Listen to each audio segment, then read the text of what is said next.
Hello everyone, good morning, good afternoon, good evening and today we will be discussing everything about HSC। सिर्फ हम लोग यहाँ पर syllabus की बात नहीं करेंगे, हम सिर्फ सिलेबस एक पार्ट होगा हमारा। इसके अलावा भी काफ़ी सारी चीज़ें जो आपने अभी तक सोचा नहीं है वो भी हम इस वीडियो में डिस्कस करेंगे। 3 पार्ट्स में मैं ये वीडियो को रख रहा हूँ। फर्स्ट पार्ट हम लोग डिस्कस करेंगे अबाउट सिलेबस। सिलेबस हम किस तरह से देख रहे हैं, करंट ईयर का सिलेबस आपका कितना कैसे ड्राफ्ट हुआ है। सेकेंड चीज़ जो हम लोग देखेंगे वो होगा हमारा कि हमें प्रॉब्लम्स क्या क्या फेस करने पड़ सकते हैं, प्रॉब्लम्स क्या क्या आ जाएंगे। थर्ड हम लोग देखेंगे कि हमारे करंट ईयर का सबसे क्रूशियल चीज़ जो होगी वो हमारा थर्ड पॉइंट होगा कि हम इस साल अपने एकेडमिक्स को प्लान कैसे करें। तो तीनों चीज़ें आज हम लोग डिस्कस करेंगे। सबसे पहले हम जाते हैं फर्स्ट पार्ट की तरफ, सिलेबस के बारे में डिस्कस करते हैं। का एक नया सिलेबस है तो डरने की कोई ज़रूरत नहीं है, क्योंकि सिलेबस में बहुत ज़्यादा अपडेशन उन्होंने नहीं किया। कहाँ किया है, लेट्स सी। सबसे पहले एसपी सेक्रेटेरियल प्रैक्टिस में एक्ट चेंज हो चुका है, ये तो आपको पहले ही पता चल गया। 11th स्टैंडर्ड में आपको बता दिया गया है कि आप जितने भी चीज़ें पढ़ रहे हैं वो सब कंपनीज एक्ट 2013 के हिसाब से। 1956 एक पुराना एक्ट हुआ करता था, वो उन्होंने 11th से ही निकाल दिया आपके सिलेबस से। तो आपको ऐसा कुछ डरने की ज़रूरत नहीं है। आपको नयापन तो कभी 11th स्टैंडर्ड में लगा नहीं, आप सारी चीज़ें एज इट इज़ पढ़ रहे थे, तो 12th स्टैंडर्ड में भी एज इट इज़ रहेंगे। Let's come to the subjects, मतलब टॉपिक्स के ऊपर आते हैं। एसपी के एसपी में पहले 12 चैप्टर्स हुआ करते थे। इन्होंने किसी भी चैप्टर को ना तो डिलीट किया ना तो ऐड किया, एज इट इज़ 12 चैप्टर्स को उन्होंने नए टेक्स्ट बुक में भी डाल दिया। अब इस चैप्टर्स में कुछ नाम में एडिटिंग किया है उन्होंने। 2 चैप्टर्स के नाम में एडिट हुआ है, उसके अलावा पूरा टेक्स्ट बुक मोर और लेस सेम है। पहले हुआ करता था एक चैप्टर जिसका नाम था declaration and payment of dividend. Declaration and payment of dividend एक चैप्टर हुआ करता था, अब उसका नाम चेंज हो गया है। अब उसका नाम है डिविडेंड एंड इंटरेस्ट। अब आपको ऐसा लग रहा होगा सर इंटरेस्ट वर्ड ऐड हो गया तो ये सिलेबस का एक बड़ा हिस्सा होगा, चैप्टर में एक बड़ा हिस्सा लेगा। ऐसा नहीं है गाइस, टेक्स्ट बुक मैंने देखा है, टेक्स्ट बुक में उन्होंने सिर्फ इस इंटरेस्ट के ऊपर 10 लाइन्स और एक डिस्टिंग्विश ऐड कर दिया। अब इसके अलावा चैप्टर में और कोई चेंज नहीं है। सेकेंड चैप्टर पहले हुआ करता था डिपॉजिटरी सिस्टम एंड डीमटीरियलाइजेशन। इन्होंने नए सिलेबस में डीमटेरियलाइजेशन वर्ड को हटा दिया, अब सिर्फ वो डिपॉजिटरी सिस्टम। अच्छा, सिर्फ इंडेक्स में नाम हटा है, अंदर कंटेंट आपको पूरा डिपॉजिटरी का भी मिलेगा और डीमटेरियलाइजेशन का भी एज इट इज मिलेगा। तो एज ऑफ नाउ एसपी में ऐसा कोई चेंज नहीं है, आप बिल्कुल आराम से एसपी के सिलेबस को पढ़ सकते हैं। क्या हम पुराना टेक्स्ट बुक यूज कर सकते हैं? आई वुड सजेस्ट कि मत करिए एज ऑफ नाउ, क्योंकि सेक्शन आपके कुछ हद तक चेंज हो जाएंगे। जो मैं सजेस्ट नहीं करूँगा कि आप पुराने सेक्शन याद कर लो फिर बाद में नए सेक्शन, फिर आप दोनों में मिक्सअप करके एग्जाम में कहीं कुछ गलत कर दो। टेक्स्ट बुक के ऊपर मैं बाद में आऊँगा, फिलहाल तो मैं ये सजेस्ट करूँगा कि नए टेक्स्ट बुक को एसपी के लिए ज़्यादा प्रेफर करें। सेकेंड हमारे पास आता है OCM, organisation of commerce and management. Organisation of commerce and management में पहले एक चैप्टर हुआ करता था जो आपने 11th स्टैंडर्ड में ऑलरेडी पढ़ लिया। वो चैप्टर का नाम था business organisation, forms of business organisation. इस चैप्टर के अंदर की चीज़ें कुछ याद दिला दूँ तो आपको शायद 11th की याद आ जाए। आपने पढ़ा था sole trading concern, joint Hindu family firm, partnership firm, cooperative society, joint stock company. ये टॉपिक्स आपने पढ़ा था when you were in 11th standard. 11th में जब आप थे तब ये पढ़ा था। ये 12th का चैप्टर था, इसको उन्होंने 11th में इंक्लूड कर दिया था, इसीलिए इस साल OCM से चैप्टर नंबर 1 अब हटा दिया। कोई मतलब नहीं बनता 11th में भी पढ़ रहे हो 12th में भी सेम चैप्टर पढ़ रहे हो, इसलिए उन्होंने उस चैप्टर को हटा दिया। उसके जगह पर एक नया चैप्टर आ गया है मार्केटिंग। ये चैप्टर एक नया है मार्केटिंग। डेफिनेटली ये चैप्टर काफ़ी ज़्यादा वेटेज तो नहीं रखता होगा, बट कहीं ना कहीं ये हमारे लिए नया चैप्टर है, पहले जो नहीं हुआ करता था। इसके अलावा total out of 8 chapters 7 chapters same है। इनके ऑर्डर्स को उन्होंने चेंज कर दिया, ऊपर नीचे चैप्टर्स को उन्होंने अरेंज कर दिया। इसके अलावा उन्होंने चैप्टर्स के अंदर कोई चेंज नहीं किया। तो OCM again is an easy subject as well as with no such upgradation. Third आता है इकोनॉमिक्स पे। इकोनॉमिक्स में हम थोड़ा सा डिटेल में बात करें। इकोनॉमिक्स का सिलेबस पहले 2 सेक्शन में डिवाइड हो जाता था।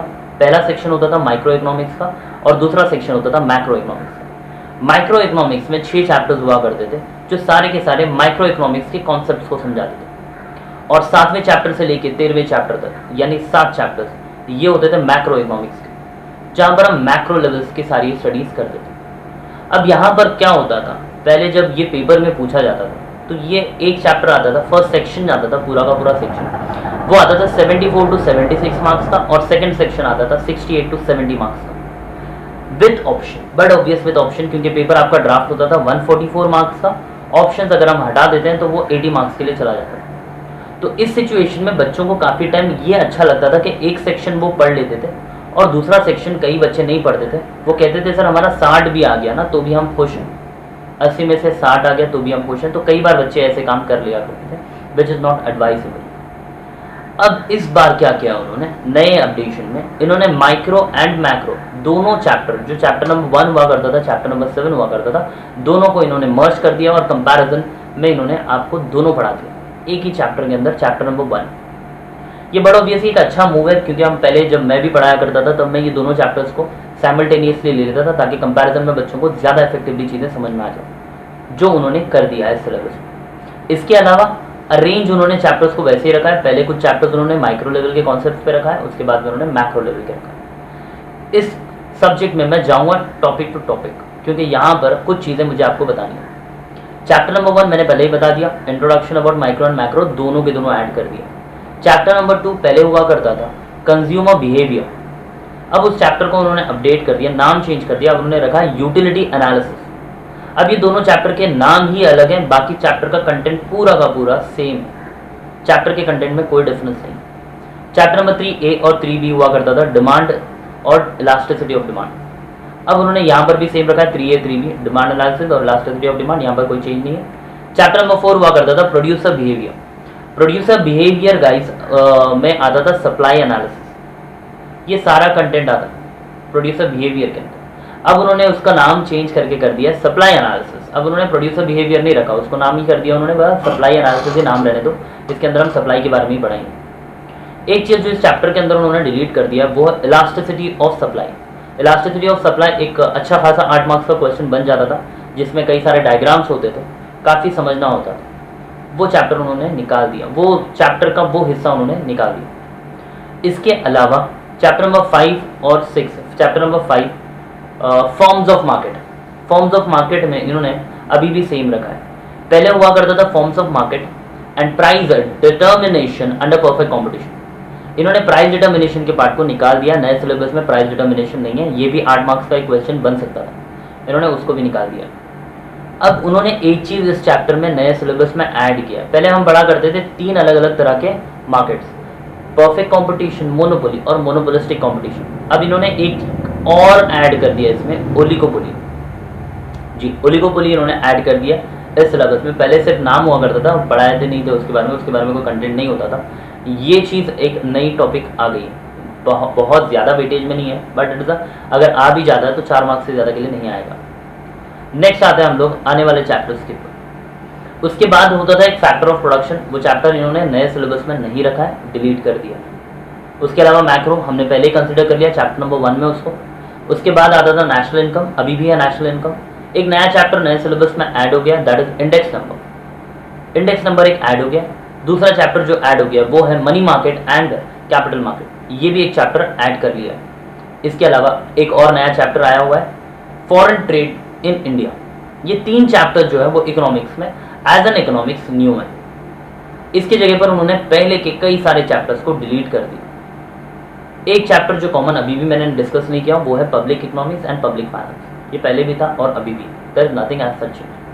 तो पहले इफेक्टिवली 13 चैप्टर्स हुआ करते थे, अब टोटल 10 चैप्टर्स, ये आप लोग देख सकते हैं कि किस तरह से उन्होंने चैप्टर्स में बाइफर्केशन किया। तो मैं अगर कहूँ, हालांकि money market and capital market में भी कुछ चीज़ें पुराने सिलेबस से उठाई हुई है, दैट इज़ टोटली फाइन, आपको ज़्यादा कुछ इफेक्टिवली नहीं लगेगा, बट ये चैप्टर इकोनॉमिक्स के लिए काफ़ी अच्छा है, नया है, तो it is what I am saying कि ये भी चैप्टर एक नया गिन लेते हैं। तो इस तरह से 10 में से 3 चैप्टर्स इसमें से नए हैं और बाकी 7 चैप्टर्स पुराने। इसके बाद हम आते हैं जो हमारा आज का सबसे ज़्यादा सुनने के लिए जो बच्चे आए हुए हैं, बुक कीपिंग एंड अकाउंटेंसी में क्या चेंज आया है।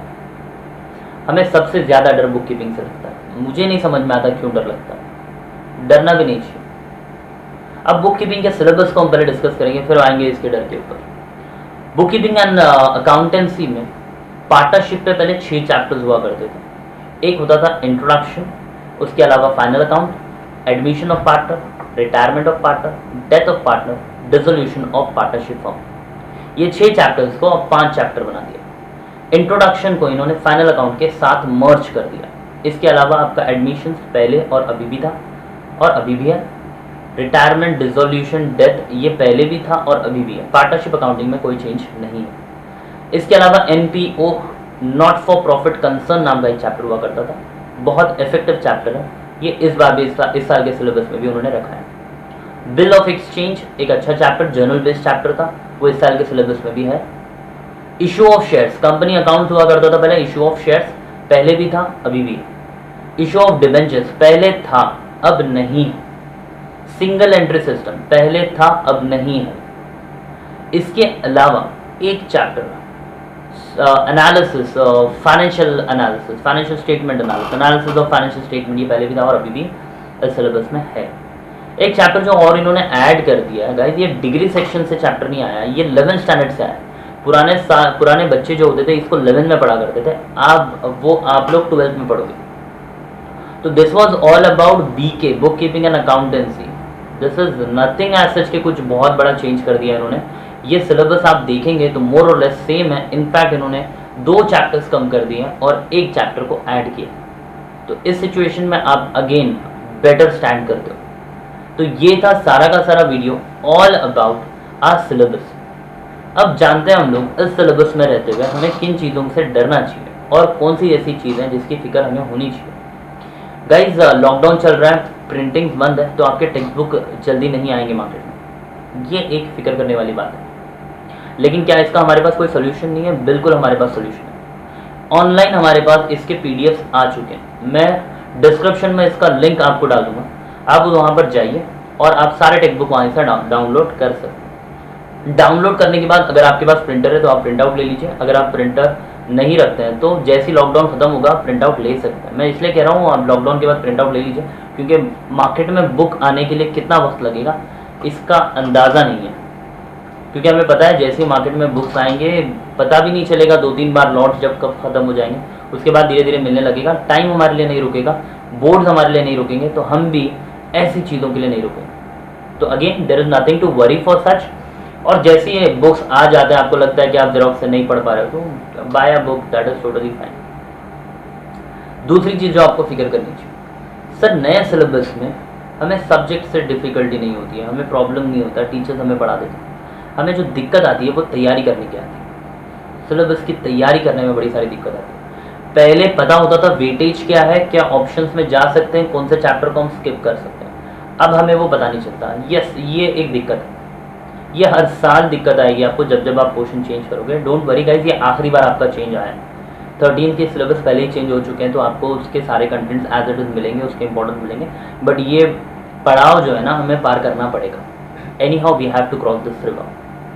तो इस सिचुएशन में अगर मैं बोलूँ तो आप अभी से तैयारी करना शुरू कर सकते हैं। इसके अलावा कोई अल्टरनेट नहीं है। मैं कहूँ आपको कि मैं शॉर्टकट्स आपको बता दूंगा, मैं ये कर दूंगा, that is very wrong approach. आपके पास अभी टाइम है, आप उसको यूटिलाइज करें। Next thing what I am discussing about is, देखिए पहले जो OCM में मैं स्पेसिफिकली भी जा रहा हूँ, OCM में जो चैप्टर आपका डिलीट हुआ है ना, वो चैप्टर पहले 30-35 मार्क्स का हुआ करता था बोर्ड में with option but obvious, but वो होता था 30-35 मार्क्स का, तो it was very scoring topic. But अब क्या हो गया, उस चैप्टर को उन्होंने डिलीट कर दिया, जिसके वजह से वो 30-35 मार्क्स जो है ना वो बाकी के 7-8 चैप्टर्स में बाइफरगेट किए जाएंगे। पहले बच्चे ऐसे होते थे कि पढ़ लिया एक चैप्टर, पहला चैप्टर पढ़ लिया, एटलीस्ट उनको डर खत्म हो जाता था कि सर हम लोग बुरी तरीके से तो फेल नहीं होंगे, 1-2 चैप्टर और कर लिए तो पास तो हो जाएंगे। ये एक कंसर्न होता था उनका। बट ये चीज़ आपके साथ नहीं है, आपको सारे चैप्टर्स पढ़ने पड़ेंगे। इसके लिए आपको थोड़ा सा वक्त ज़्यादा देना पड़ेगा। तीसरी दिक्कत, सर हमारे पास लेक्चर्स हो नहीं रहे हैं और क्या करें हम लोग, टीचर्स पढ़ा नहीं रहे हम लोग, अभी तक कॉलेजेस शुरू नहीं हुए हैं, कोचिंग सेंटर्स शुरू नहीं हुए हैं। सर ऐसे सिचुएशन में हम क्या करें, हम सिलेबस को कैसे पढ़ें, हम खुद से पढ़ने हम नहीं कर पाते, हम खुद से पढ़ नहीं पाते, हमें कोई ना कोई गाइडेंस की ज़रूरत पड़ती है। ठीक है, गाइडेंस की ज़रूरत सबको पड़ती है, आप कुछ अलग नहीं है। But what I am saying is phase 3, that is stage 3, जहाँ हम लोग बात कर रहे थे प्लानिंग। इस पर मैंने बेसिकली आपके लिए 3 प्लानिंग किया हुआ। पहला प्लान, सबसे आसान प्लान, सबसे अच्छा प्लान, जो सारे बच्चे बोलेंगे कि ये प्लान हमारे लिए बहुत अच्छा है, हम ये प्लान ज़रूर अपनाएंगे। ये हर एक बच्चे के लिए फिजिबल, हर वो बच्चा जो पढ़ता है नहीं पढ़ता है ये सबके लिए फिजिबल है, और अभी तक आप यही प्लान को फॉलो कर रहे हो, मेरे बताए मेरे बिना बताए आप यही कर रहे हो, and that is plan A, do nothing, कुछ मत करो। आप अभी तक कुछ कर रहे थे, सिर्फ फिक्र कर रहे थे, सिर्फ फिक्र कर रहे थे, फिक्र करते करते मेरे वीडियो को आपने ढूंढ लिया, लेकिन फिक्र करने के अलावा कुछ कर रहे थे, कुछ नहीं कर रहे थे, कुछ मत करो। लॉकडाउन ख़त्म होगा, फिर बुक आएंगे, फिर लेंगे, फिर पढ़ेंगे, जितना होगा करेंगे, नहीं होगा छोड़ेंगे, क्या टेंशन है, कोई टेंशन नहीं। ज़्यादा से ज़्यादा क्या होगा, फेल हो जाएंगे, सर अकल तो ठिकाने आ जाएगी हमारी।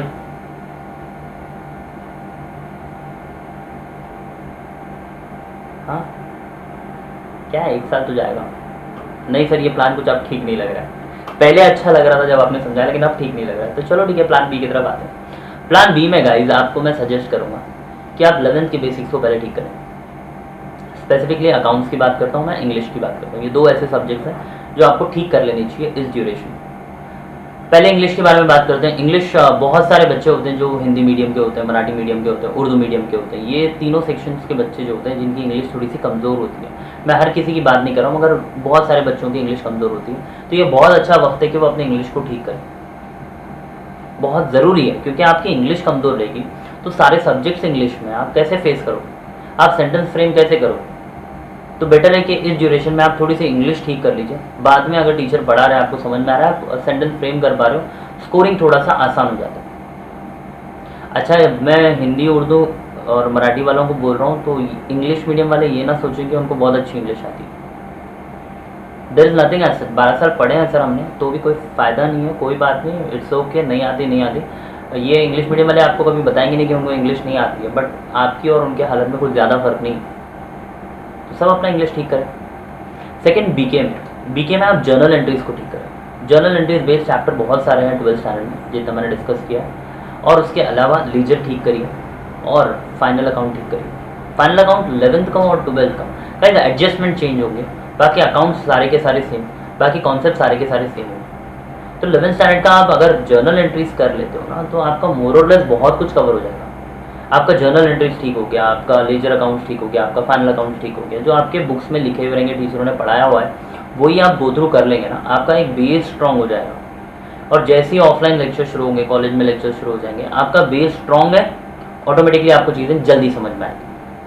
आप इमेजिन करिए सेकेंड एरिया जहाँ पर आप कुछ नहीं कर रहे हैं, प्लान ए वाले बच्चे जहाँ कुछ नहीं कर रहे हैं, अभी इतने महीनों का गैप है, गैप के बाद अचानक टीचर आपको 12th स्टैंडर्ड का पढ़ाना शुरू कर देंगे, और आपको क्या लगता है बहुत स्लो पेस में जाने वाले हैं टीचर्स का पेस कंपैरेटिवली, ये आपको पता नहीं चलेगा, कंपैरेटिवली थोड़ा सा फास्ट होगा, या नंबर ऑफ आवर्स वो लोग बढ़ा देंगे, या तो नंबर ऑफ आवर्स बढ़ा देंगे, या तो उनका पेस थोड़ा सा कंपैरेटिवली ज़्यादा होगा। आप थोड़ा जल्दी उम्मीद करेंगे कि चीज़ें समझें। तो आप दोनों सिचुएशन में आपकी आदतें बिगड़ गई है, आप ना ज़्यादा घंटे लेक्चर्स में बैठ पाओगे, क्योंकि आपको बैठने की आदत खत्म हो गई। पहले कॉलेजेस में 4-4, 5-5, 6-6 घंटे बैठ जाते थे, अब आपकी आदत छूट गई है, 2-2, 3-3 महीने से आप घर पे बैठे हो, कुछ नहीं कर रहे, तो आपकी वो आदत छूट गई। दूसरा, आपको कॉन्सेप्ट समझ में नहीं आएंगे, क्योंकि कॉन्सेप्ट छोड़े हुए ज़माना हो गया। आपने 11th की फाइनल तैयारी करना शुरू ही किया था कि एग्जाम्स कैंसिल हो गए, तो that is again an issue. तो इससे बेटर है आप क्या करिए, इन छुट्टियों में इस बेसिक्स को ठीक कर लीजिए। अब ये था हमारा प्लान बी। प्लान सी की तरफ आते हैं। प्लान सी हमारा प्रो लेवल का प्लान है, what you call it, legendary plan. इस प्लान में वो बच्चे आते हैं जिनको अपने लाइफ में स्कोर करना बड़ा इंपॉर्टेंट लगता है। उनको ऐसा लगता है नहीं सर हमारा 10th में परसेंटेज काफ़ी अच्छा था, हम 12th में भी काफ़ी अच्छा परसेंटेज लाना चाहते हैं, हम 12th का इंतज़ार नहीं करेंगे, हम अभी से पढ़ाई शुरू करना चाहते हैं। ये वो सारे बच्चे हैं जो 80, 85 या 90 के अबव स्कोर करने का प्लान करते हैं। उन बच्चों के लिए बेसिकली आपको प्लान भी पूरा का पूरा एप्लीकेबल है, आप प्लान भी पूरा का पूरा अपनाएंगे, प्लस एड ऑन कुछ चीज़ें आपको करनी पड़ेगी। पहली चीज़ जो आपको करनी है, आप कहीं ना कहीं लाइव लेक्चर्स को अटेंड करना शुरू कर दीजिए। थोड़ा सा दिक्कत होगा, बोरियत आएगी, लेकिन थोड़ा सा यूज टू हो जाइए। आप थोड़ा सा एफर्ट डालना पड़ेगा, क्योंकि जहाँ कुछ करने को नहीं है वहाँ अचानक आपको खुद को इनिशिएटिव लेकर लेक्चर अटेंड करना, थोड़ा सा एफर्ट लगेंगे आपके, बट आप स्टार्ट कर दीजिए। ऑनलाइन लेक्चर्स अटेंड करना शुरू कर दीजिए। अगर आपको ऑनलाइन लेक्चर्स में बहुत ज़्यादा टाइम तक कुछ समझ में नहीं भी आता है, तो भी आपके लिए बहुत सारे कॉन्सेप्ट्स आपको पहले से पता होंगे, आपको पता नहीं है इन चले जाते वहाँ। तो जैसे ऑफलाइन होगा, हाँ हाँ ये हमने पढ़ा था, ये हमने पढ़ा था, आप रिलेट कर पाओगे, पेस आपका अच्छा होगा। बाकी बच्चे जहाँ पढ़ाई शुरू कर रहे होंगे वहाँ आपका आधा मैदान आप जीत चुके रहोगे। Well begun is half done. तो इसके लिए आप सबसे पहले शुरू करिए जहाँ पर सारे बच्चे शुरू कर रहे हैं, आपका आधा हो चुका है। एग्जाम के नज़दीक में आपको प्रेजेंटेशंस की तरफ, आपके स्किल्स की तरफ आप ध्यान दे पाओगे। ये सारी चीज़ें आप कर सकते हैं। प्लान सी वालों को मैं बता दूं कि we are also planning online lectures. हमारे ऑनलाइन लेक्चर्स अब स्टार्ट हो रहे हैं। हम शुरुआत में हम कैसे करेंगे ये भी मैं आपको थोड़ा सा ब्रीफ बता देता हूँ। हम थोड़ा सा 11th स्टैंडर्ड का बेसिक्स ठीक करेंगे। मुझे पता है कई सारे बच्चों ने 11th स्टैंडर्ड को इतना सीरियसली नहीं पढ़ा है, तो हम थोड़ा सा बेसिक्स ठीक करेंगे। कुछ लेक्चर्स मैं बेसिक्स के लगाऊंगा, 1 हफ्ते के लेक्चर्स होंगे जिसमें हम बेसिक्स पढ़ेंगे, लाइव पढ़ेंगे, इंट्रैक्शन वाले मोड पे होंगे। अब उसके बाद में नेक्स्ट लेवल पर जाएंगे हम लोग, जहाँ पर हम लोग 12th स्टैंडर्ड के सिलेबस को पढ़ना शुरू करेंगे। तो probably in this week will be going for all the video lectures of like previous syllabus. Journal entries करेंगे, लेजर करेंगे और साथ में हम फाइनल अकाउंट भी कर लेंगे। फाइनल अकाउंट थोड़ा सा टाइम लगेगा, इसके लिए मैं 12th के फाइनल अकाउंट से ही उसको स्टार्ट कर दूँगा, क्योंकि बेस दोनों में साथ में बना लेंगे हम लोग। और इस तरह से हम लोग थोड़ा सा अपना तैयारी करते हुए आगे बढ़ेंगे। तो for now it's done and thank you very much, hope to see you soon. और जिनको भी डिटेल्स अगर किसी को एनरोल करना है तो डिस्क्रिप्शन में डिटेल्स हैं, आप उस पर चेक कर लीजिए। See you all, have a great time, stay home and stay safe. Thank you.